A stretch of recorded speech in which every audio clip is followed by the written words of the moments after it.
Hello, welcome to the Power Story Presents Speaker Series. I'm your host, Lizette Serrano. If this is your first time tuning in, welcome. And if you're returning to this space, welcome back. Today's event is extra special. Our co-host is the Conscious Kid. If you're searching for opportunities to assist you with making an impactful change in our world, start following the Conscious Kid today. They seek to empower you to participate in the ongoing movement for racial justice. To that end, the Conscious Kid sees children's book as one of the most effective and practical tools for initiating these critical conversations with our children. This May, the Conscious Kid crafted a list of 41 children's books to support conversations on race, racism, and resistance. We are honored that All Because You Matter has a spot on this list. They're working to get those books into every classroom across the country. You can be part of the work. Support, follow, and donate to the Conscious Kid to make a difference. On to our special and beautiful guest today. You matter is a phrase that can never be said enough to children. And poet, teacher, mom, and New York Times bestselling author Tammy Charles has written this beautiful, brilliant picture book to remind us all. This poetic lyrical text is part love letter, part anthem to Black and brown children everywhere, which reassures them that their worth is never diminished, no matter the circumstance. To make this picture book a match made in heaven, All Because You Matter is illustrated by Caldecott and Curtis Scott King award-winning artist, Brian Collier. His brilliantly crafted approach is deeply influenced by his family and ancestors. His vibrant art empowers readers to feel pride, joy, and comfort, reminding them of their roots and giving them the strength for the days to come. Our other guest today, Vera Ahia, is known affectionately as a tutu teacher, has many passions. Most notable is her love of tutus, which she wears often. She also has a deep passion for teaching, having come from a long line of educators. But her deepest held one is bringing books to kids, and seeing them reflected is one of the most utmost importance. Talking about race with young children can be difficult, but avoiding the conversation helps perpetuate racism. Vera created a YouTube video titled, Let's Talk About Race, where she gently explains racism to her kindergarten students. The video is a must-see for all kids. Vera also wrote the incredible reading guide on how to use All Because You Matter at home and in your classroom. All right, let's get started. Vera's going to listen to our conversation today. Hello, I'm so happy to be here. Tammy, it's an honor to get to talk to you. Your book is just phenomenal, and I can't wait to see, the ripple effects it has both in the classroom, but with families as well. So thank you. Thank you. Really nice to meet you. So the first question, in an era where the worth of Black lives is constantly questioned, now more than ever, we need to affirm the importance, necessity, and inheritance of Black children. So can you share a little bit how this book shares that mission? Absolutely. So Brian Collier, who I have just loved working with, he said the most brilliant thing in one of our early discussions.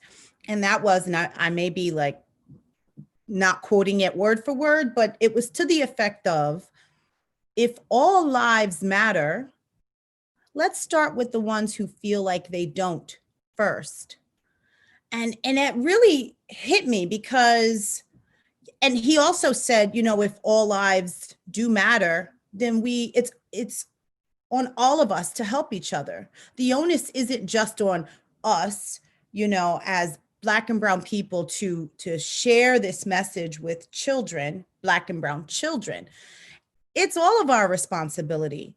And right now, we are, in my opinion, going through not just one, but two pandemics, right?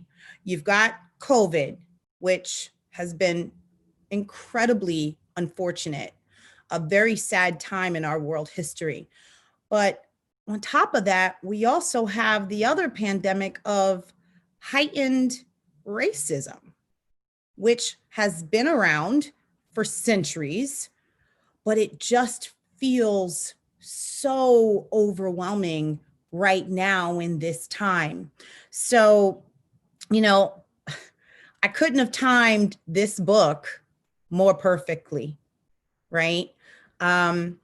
This is a message that I knew that my son needed to hear as early as kindergarten, and you're a kindergarten teacher. My son learned about Dr. King at school, and he came home and he said, Mommy, if Dr. King was such a good guy and he wanted peace, why did the bad guys hurt him? My kid was 5 when that happened. So, yes, my son needed to know, here's the story behind what happened to Dr. King. That's not the only example in our history, right? If I inundate my child with all of the, really bad things that have happened in our history, if I just inundate him with that without telling him and reminding him of his worth, what effect does that have on my child? It's not a good one. So I knew that I needed to couple the bad with something hopeful and inspiring. And what better way than to write him a love letter that can be the starting point for our conversations, which those questions have only gotten worse. I thought it was bad in kindergarten. He's 10 now. He comes home with all kinds of questions. So, it was important for me to really open that door, give him a safe space so that he knows no matter what he sees in the headlines, his life matters, even if the world makes him feel otherwise. So, yes, he needs to know that. All Black children need to know that. And it's on all of us as parents and educators to remind them of that. And not just Black children or brown children, all children, right? Because all children need to know how to treat each other. We'll be passing the torch to them. We're not going to run this world. They will. So let's do it in a way that we're raising them to be fair and respectful and empathetic of everyone. So that's my point. No, I wholeheartedly agree. And while you were speaking specifically about, your son coming home and talking about Dr. Martin Luther King, I start to think of how educators, and I know I've done it in the past too, especially early in my career, we really get excited for Black History Month, right? That's the time where we can highlight, the works of Black people, specifically in the United States. And I'm wondering how this book can inspire educators. I'm hoping it inspires educators to weave that history and also the present happening history of Black importance and intelligence and mattering into our classrooms throughout the school year. And we matter throughout the year, as well as the month that we have dedicated to our culture. But yeah, I just feel like this book is such a gateway, I think, for people who might have been afraid to say, oh yeah, all Black children matter and all lives matter, but let's focus on the Black right now. Yeah, because look what's happening right in our country. It feels so divisive. And the way to combat that, right, is let's have that starting point of those lives who are feeling like they don't matter. And it really does start with us. So yeah, I can't state enough how important it is for all of us to be a part of this effort and this conversation. And it's funny that you mentioned Black History Month, because like I said, my son is so inquisitive. And one of his recent questions was, Mommy, I get that we have Black History Month, that's important, but why do we have to have the shortest month in the year? I had no answer for that. I'm sorry. That's always been my question, but I don't. I mean, I think I know, but I mean, I think I know, right? But here's the thing, teachers, right? Let's just make this an all school year thing, and weave that into your lessons on history. Yes, it's Black history, but this is American history, right? So weave that in. Let that be something that you honor all school year, not just the one 28-day month that you get off for President's Day, probably twice in some districts, which shortens the month even more. What child doesn't want to hear that they matter? Think about that, those words and what it does to you, and how you carry that like a knapsack full of wishes, of all the hopes and dreams of everyone who loves you. You'll wear that on your back. And when you hear that, you almost puff out your shoulders a little more, you stick your chest out.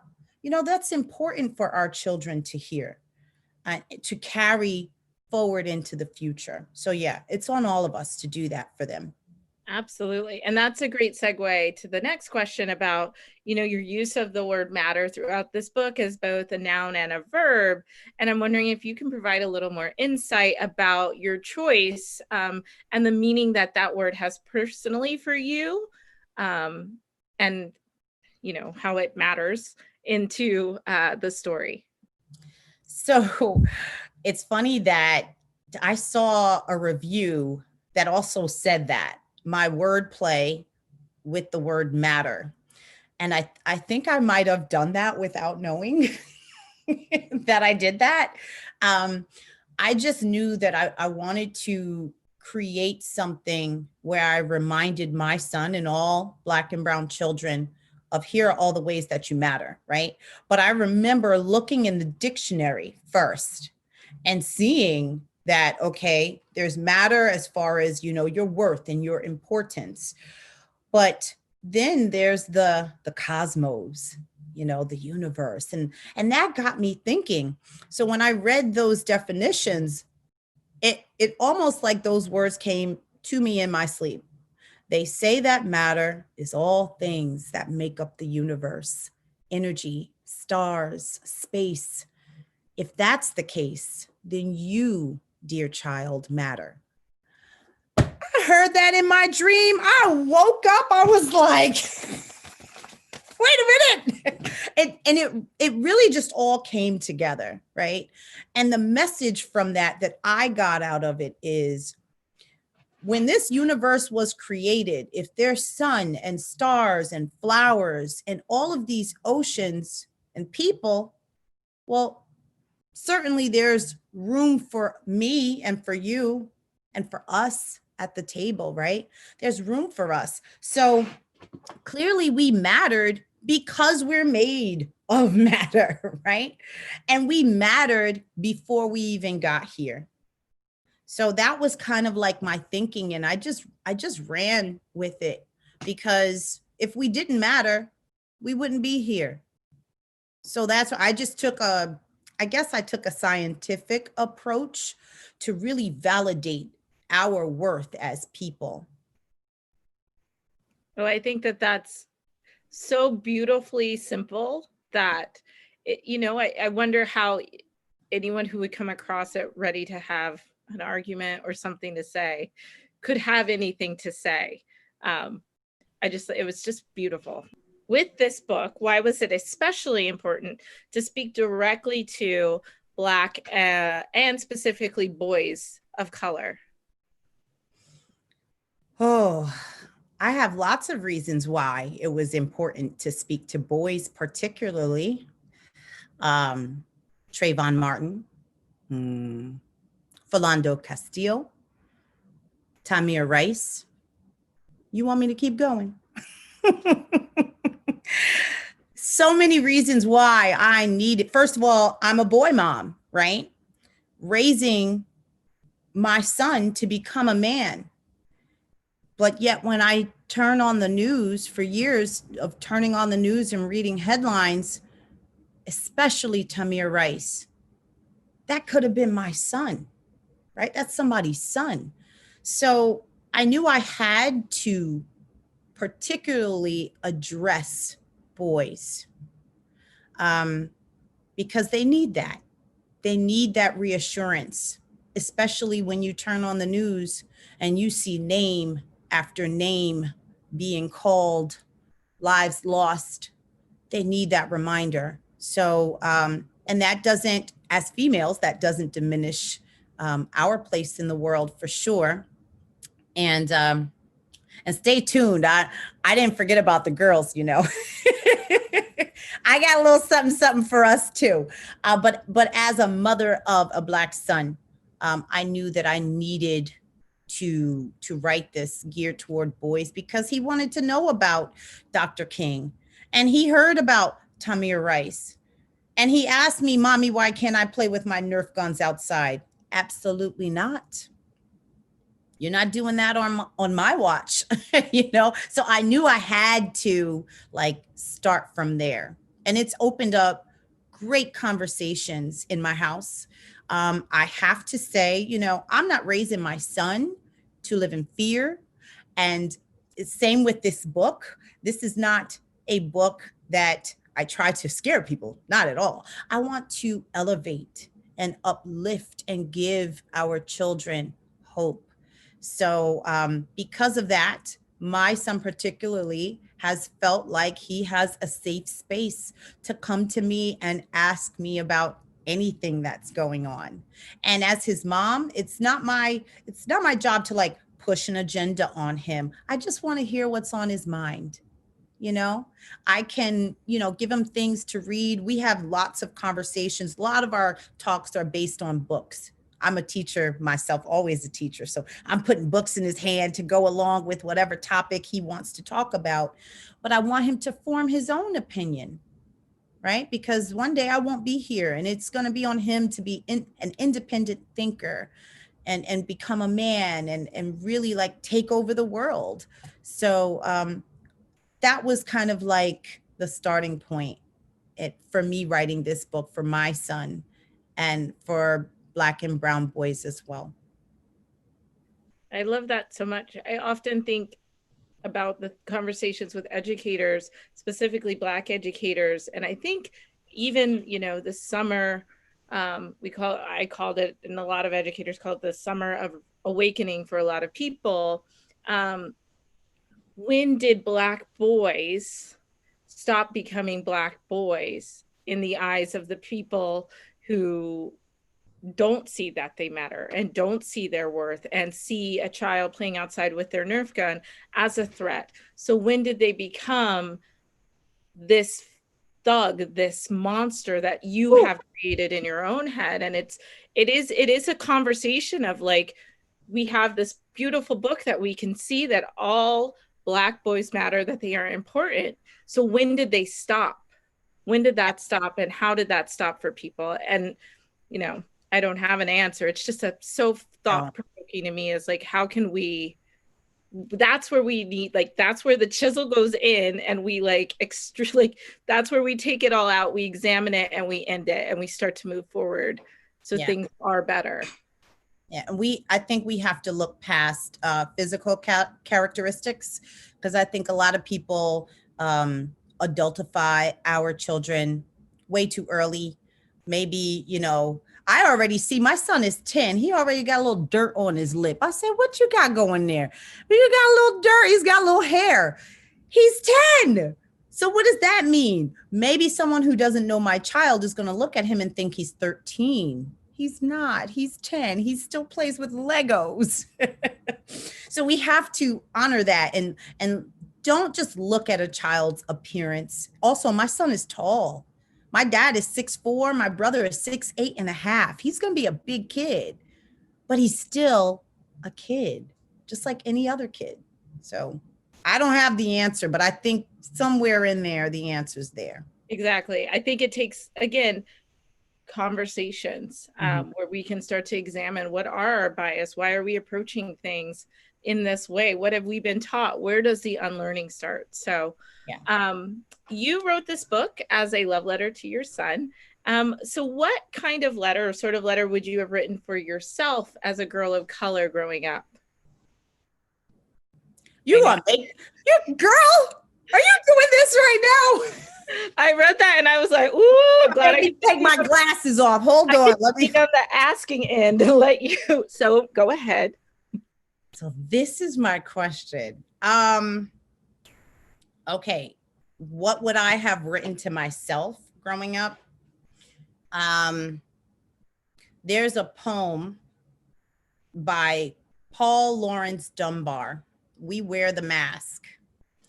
And it starts with, we wear the mask that grins and lies. It hides our cheeks and shades our eyes. As a girl growing up, where I grew up, so I went to school in Newark.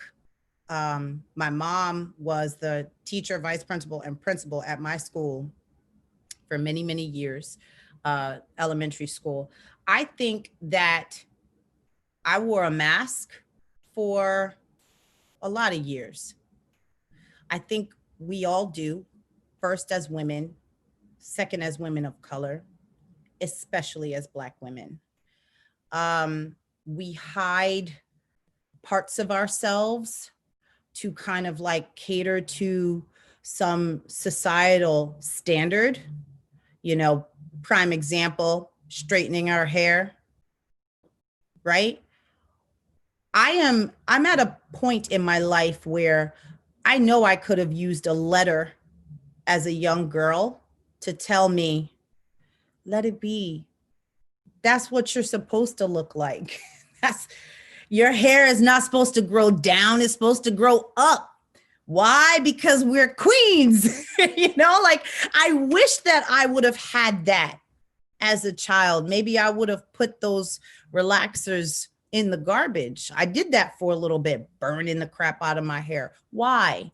I wish I could have had something like this that told me, you know what, you're fine just the way you are, and you matter just like that. So the one thing that I can do to reckon all of that is I can write a book like All Because You Matter, so that today's children can get the messages that perhaps you and I didn't receive as much growing up because the standards were different then. So that's what I would have done. Written a letter to myself and tell myself, take that mask off, be you.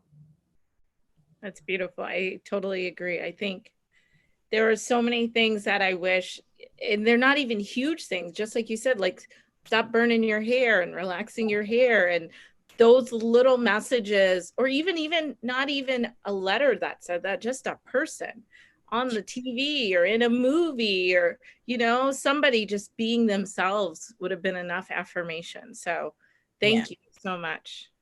Thank you. That was a good question. You got me. So it's my turn now to ask you questions.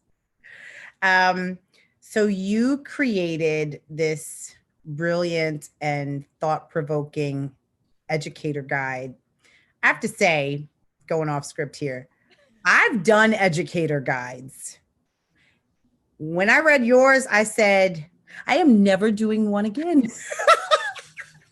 You did so good. Oh, thank you. I mean, I was completely inspired by y'all's work. So it was, and I was honestly just trying to think of, like, if I was a kid in a classroom where this book was read, what are the things that could help me feel connected, and express my understanding? So I was trying to think of it in that way. So thank you. That means a lot. Thank you. Like, you nailed it on so many levels. So, all right. So your guide addresses issues of race, racism, and justice for the youngest readers. Tell me, what was your impression of the book, and how did you approach this project with creating the content? I mean, my first impression of the book was finally, I felt like finally my Black and brown students, specifically my Black boys, could see themselves as, I don't even want to say like not even as a superhero, as a kid who has importance in the world. And it was just so, I keep saying simple, and I hope it doesn't come across in a way that undermines your work, but kids need it just as pure as it came out, so that they can take it in without teachers or grownups getting in the way of their understanding of their importance. And so, yeah, I was just so happy that I could say, like, okay, are you ready? Like, are you ready to see yourselves? Because here you are. Here's why you're important. And even if you weren't a Black boy, that your name matters, and that feeling of that page where the face is twisted up in frustration, with having your name pronounced wrong. That I get that. I hated my name as a kid. So I just feel like there were multiple ways to access this book, even though it was, a love letter to Black boys, but that I'm a grown Black woman and I felt connected. I felt like, oh my gosh. So it was all of that. It was an exusion of excitement and thankfulness. And I think when I sat down to create the content, again, it was in this spring of awakening. And I felt like George Floyd had happened among others that we all know go unreported without documented cameras. So I felt the angst of something I need to get it out, and I need to get it out so that a teacher who has never talked to her kids about racism can talk to their kids about racism. You got the book and you got like a guide, and like, here, that's it. If that's all you have, if that's the bare minimum, at least you can do more than what has probably ever been done for kids. So I was really just trying to think simple but impactful, and think layers, like Black Lives Matter movement. Okay, well, you still got to know what racism is. Okay, well, you need to know that they're systematic, and it's like there are so many layers to it all, but how do we make it so that every kid can feel like they're a part of the story, but also feel like they can enact change and have an understanding of the bigger picture. Yeah. And when you say simple, what I hear is normal, which I love the thought of that. Like, let's normalize these conversations, right? And it should be normal. And it should be normal that we feel included and that we matter. So let's normalize the whole effort. So simple, yes. My interpretation all the way is like the normalization of this. And right. And that's for everyone. So, right. I mean, these are definitely normal conversations in Black and brown homes.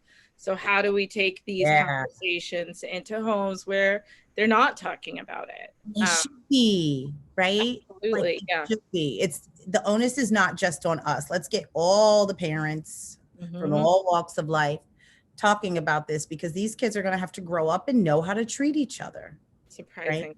Yeah. And let's normalize these conversations, and let's normalize diversity in your home, in your life, at school, like everywhere. So you really, really did hit the nail on the head with this. I'm wondering, is there like a particular section or activity in the guide that you made that serves as a universal application for educators and caregivers?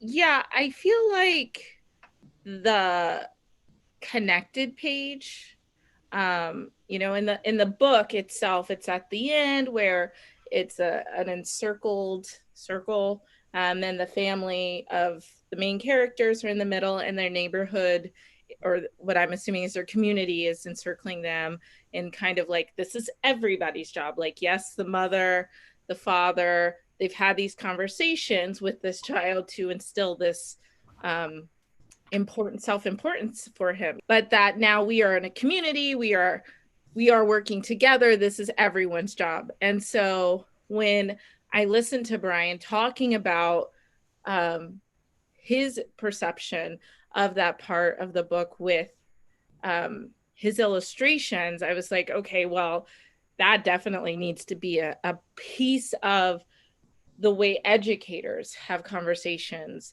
with their students, and thinking about school is all about community. We baseball games, or, well, maybe, COVID has changed everything, but we're still a community. And so when I was thinking about that specific page, I was like, well, how have we worked as a community that you've impacted somebody else, or what you've learned has helped you teach someone how to do something in a different way. Or, me personally, I grew up in a border town. So there's so many things that I took that weren't part of my Black culture, but were part of my community that I take with me everywhere, because it becomes who you are. And so I wanted this connectedness, because we are truly all connected. How do we then start to teach and talk about it with our kids, so that, again, like you were saying, they can start to see it and learn from it, and then take that out in the world, as they get older, and inherit it for themselves.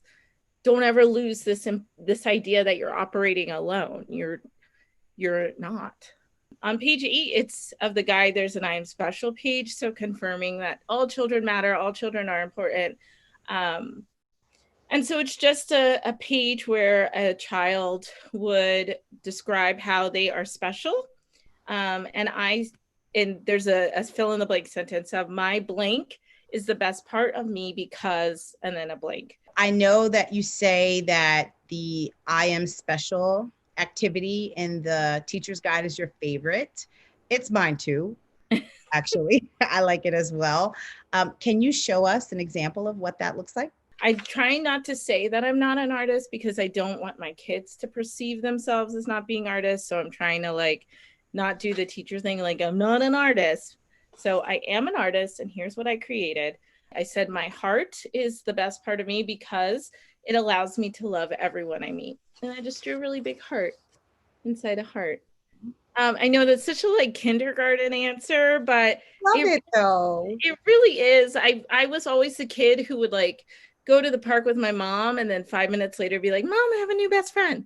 So I truly am impacted by the people in my life and the people that I meet and the opportunities that I'm given.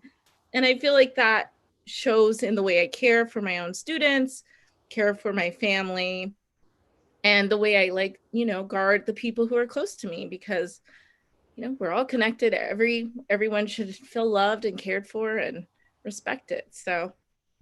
Absolutely. I love it.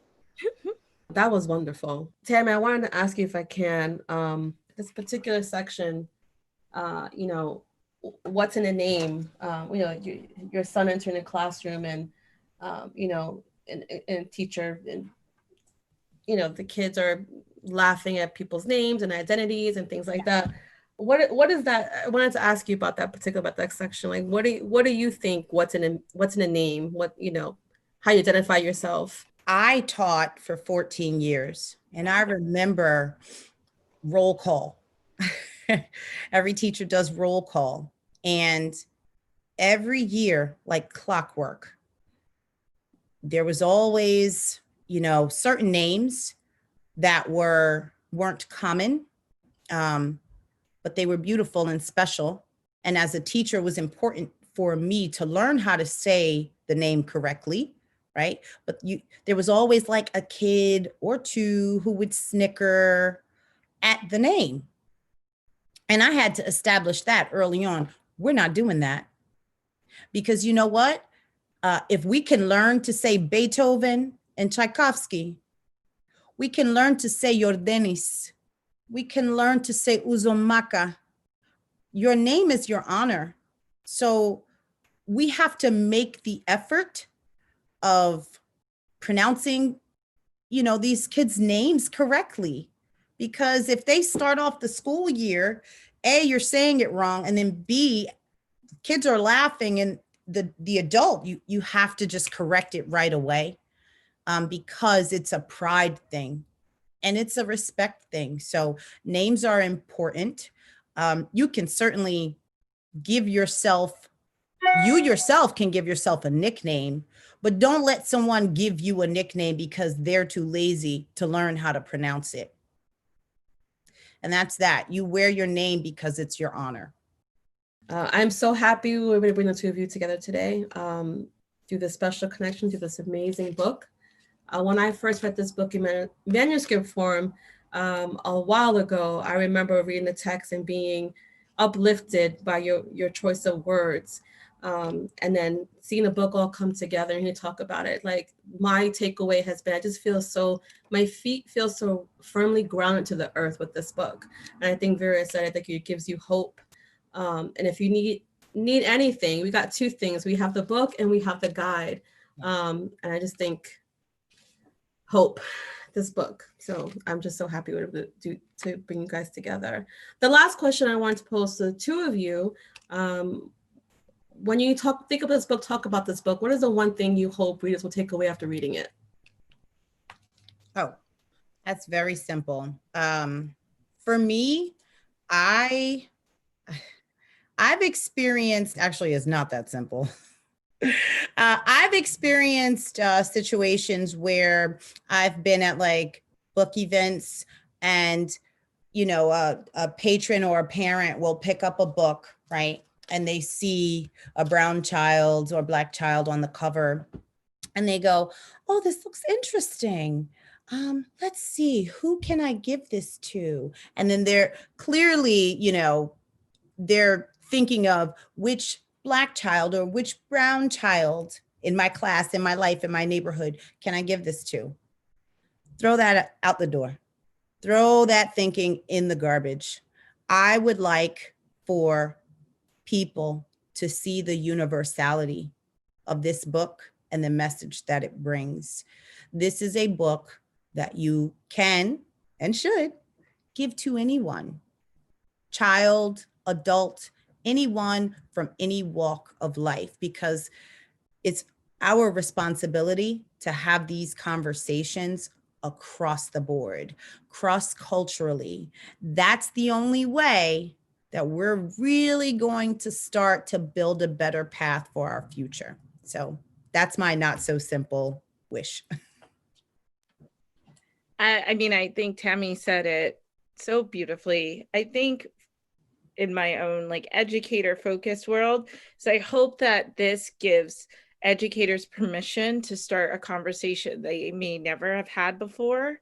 And it gives themselves the okay to talk about race. It is not taboo. It is not political. It is an important thing that we should always be talking about, because for our Black and brown children, it is always affecting them. So I hope that this I hope it acts as a key, you know, and it starts a conversation or opens a door. That concludes our event today. Thank you all for tuning in. Thank you, The Conscious Kid, for doing all that work that you do, but thank you for co-hosting this event, supporting this a very important book. Thank you, Tammy. Thank you, Vera. Thank you, everyone. Be safe. Take care. Bye-bye.